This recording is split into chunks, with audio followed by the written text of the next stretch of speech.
Bismillahirrahmanirrahim. Assalamualaikum warahmatullahi taala wabarakatuh.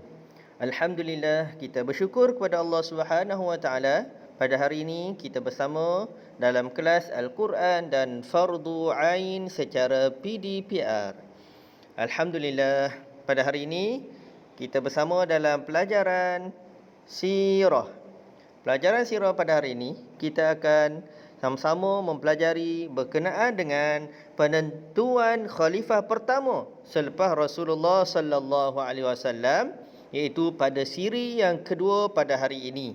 Setelah sebelum ini kita telah jelaskan kronologi bagaimana berlakunya pelantikan khalifah yang pertama, iaitu Abu Bakar As-Siddiq.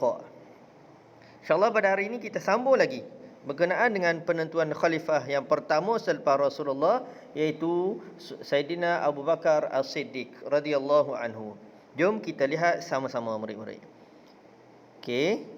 Yang pertama pada hari ini kita akan lihat iaitu berkenaan dengan setelah dilantik khalifah yang pertama, iaitu Abu Bakar As-Siddiq, dibai'ah oleh seluruh orang ramai di masjid, maka Abu Bakar As-Siddiq mengeluarkan ucapan dia.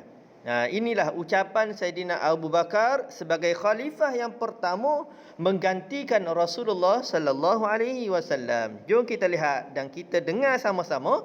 Moga-moga kita mendapat pengajaran daripada ucapan Sayyidina Abu Bakar yang menjadi khalifah yang pertama.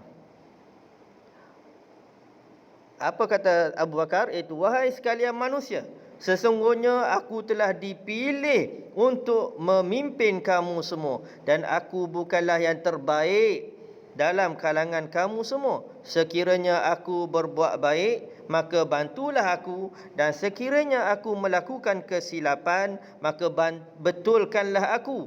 Kebenaran adalah satu amanah, dan dusta itu satu pengkhianatan. Sambung lagi, Abu Bakar menyebut, dan orang yang lemah di kalangan kamu semua adalah kuat pada pandanganku, sehingga aku berikan hak kepadanya, insya-Allah. Dan orang yang kuat di kalangan kamu semua adalah lemah pada pandanganku, sehingga aku mengambil kembali hak daripadanya, insya-Allah. Kemudian seterusnya kata Abu Bakar As-Siddiq, janganlah ada sesuatu kaum yang meninggalkan jihad kecuali Allah Subhanahu wa taala akan menimpakan kehinaan kepadanya. Dan apabila keburukan sudah memenuhi pada suatu kaum, maka Allah Subhanahu wa taala akan mendatangkan bala kepada kaum tersebut. Kemudian Abu Bakar menyebut, taatlah kepadaku selama mana aku taat kepada Allah Subhanahu wa ta'ala dan Rasulnya. Tetapi apabila aku melakukan maksiat kepada Allah dan Rasulnya, maka tidak wajib kepada kamu semua untuk mentaati aku. Marilah semua mendirikan salat.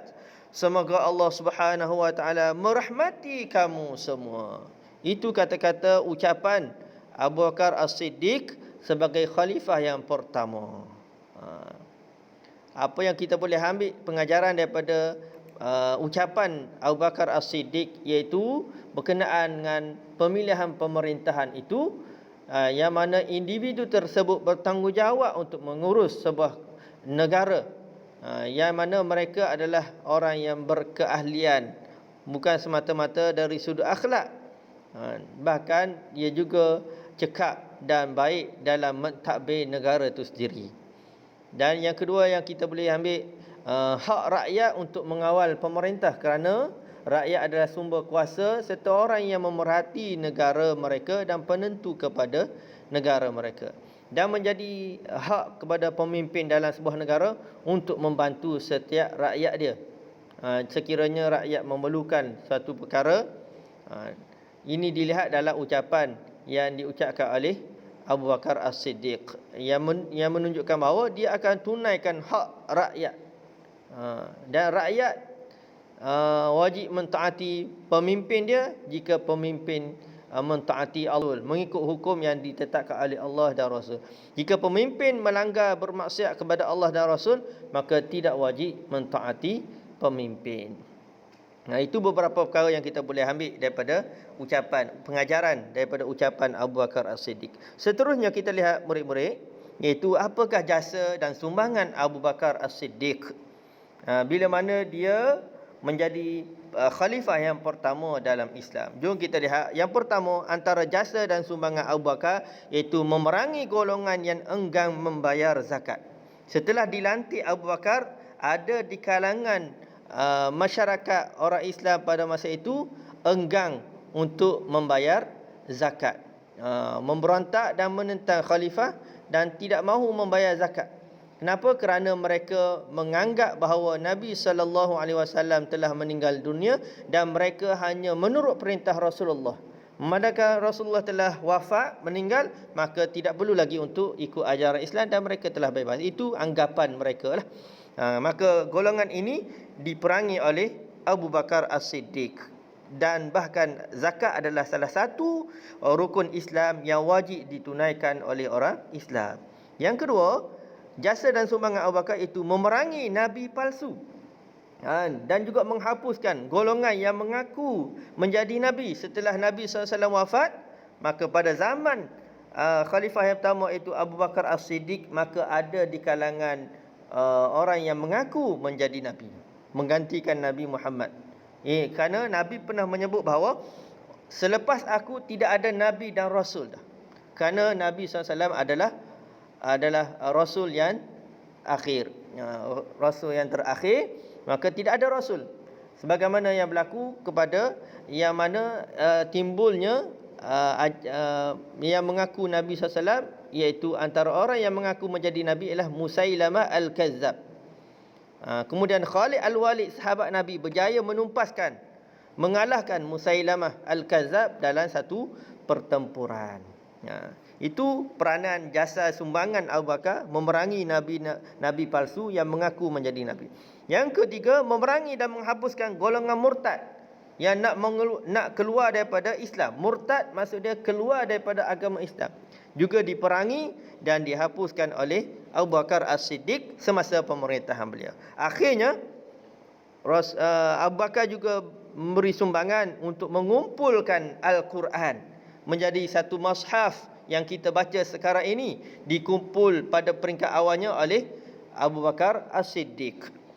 Abu Bakar As-Siddiq berusaha untuk mengumpul Al-Quran, yang mana pengumpulan Al-Quran ini adalah atas carangan Sayyidina Umar Al-Khattab.